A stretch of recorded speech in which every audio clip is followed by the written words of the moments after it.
Welcome to Distance Learning, brought to you by the Palm Beach County School District's Office of African, African American, Latino, Holocaust, and Gender Studies.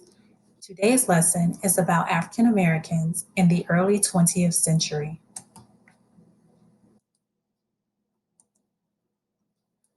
For this lesson, you will need to access the African American History lesson plans located on the School District of Palm Beach County's Google Curriculum site. Within the lesson plans, you will find the articles that correspond to this lesson. You will also need a writing utensil and a sheet of paper. During this lesson, you will compare the philosophies of W.E.B. Du Bois and Booker T. Washington on promoting progress among African Americans. You will also analyze the role of Black women in advocating for reform and fostering progress among African Americans.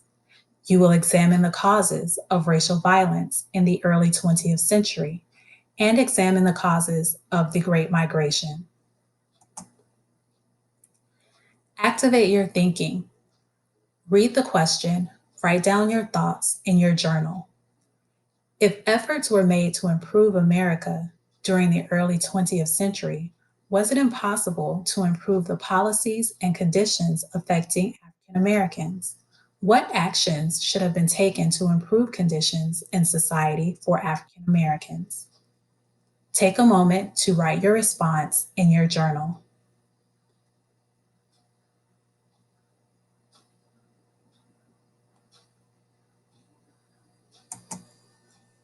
We begin this lesson by comparing the views of Booker T. Washington and W.E.B. Du Bois. Use your pencil or pen to draw a Venn diagram like the one pictured. As we go through the lesson, take notes using the Venn diagram.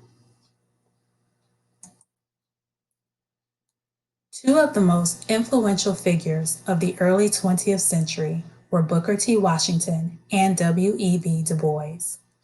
Washington operated what became known as the Tuskegee Machine.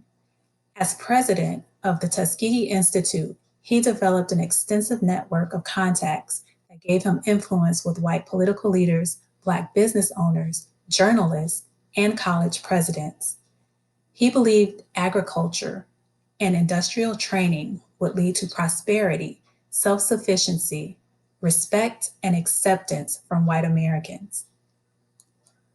On the other hand, W.E.B. Du Bois, who was the first Black man to earn a PhD from Harvard University in 1895, believed the advancement of Black people was the responsibility of the Black elite he referred to as the talented 10th.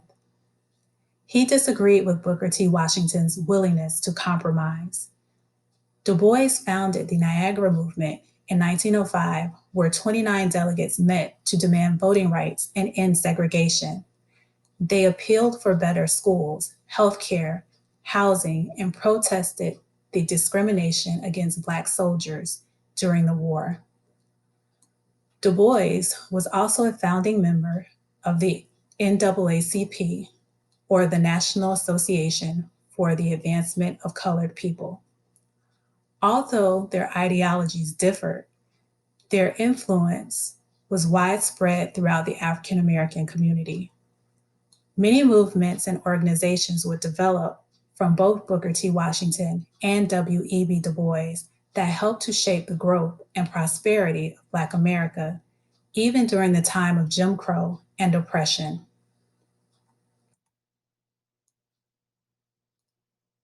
Prior to the creation of the Niagara Movement and the NAACP, Black women were instrumental in the fight for reform and progress. In 1896, the National Association of Colored Women was founded. Mary Church Terrell was elected as the first president. In the reforming spirit of the progressive age, the NACW stressed morale, mental, and material advancement. The NACW clubs worked to eradicate poverty, end racial discrimination, and promote education. Members cared for older people in the community, especially former slaves. Their motto was, "We lift as we climb."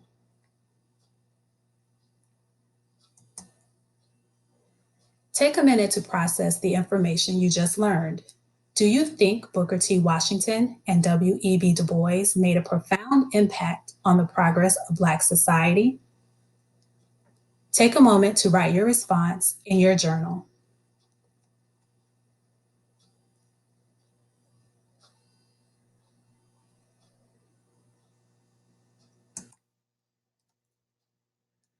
As Blacks continued to push for reform and gain economic stability within their own communities, racial violence increased across the nation in places such as Atlanta, Georgia, Springfield, Illinois, East St. Louis, Illinois, Houston, Texas, Chicago, Illinois, Elaine, Arkansas, Tulsa, Oklahoma, and Rosewood, Florida.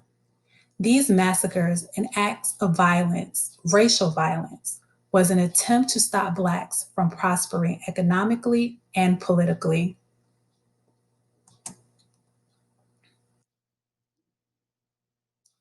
Jamaican born Marcus Garvey arrived in the United States in 1916. He was a dynamic speaker whose message resonated among those who were unsatisfied with the current state of Black America and its leadership. Garvey built the Universal Negro Improvement Association into a major movement. He urged his listeners to take pride in themselves as they restored their race to its previous greatness. Garvey supported the Pan African movement and proposed that Blacks return to Africa.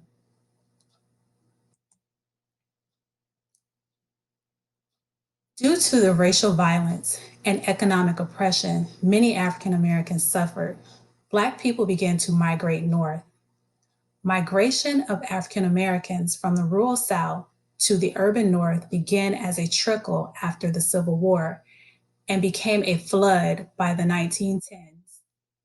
Between 1910 and 1940, 1.75 million Black people left the South.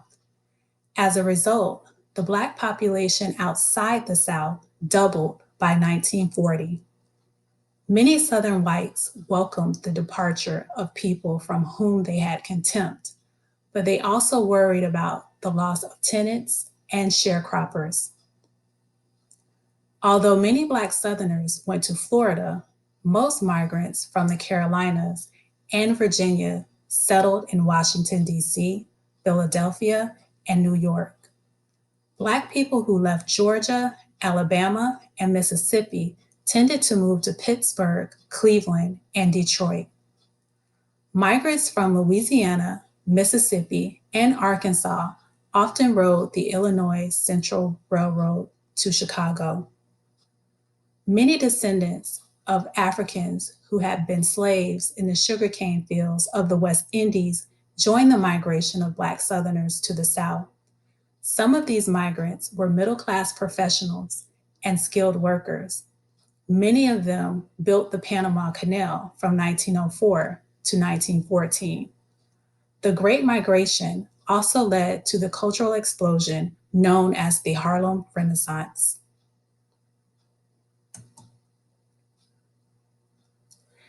This concludes Week 1's lesson on African Americans at the turn of the 20th century. As you reflect on today's lesson, think of 3 things you've learned, 2 things you would like to learn more about, and 1 question you still have.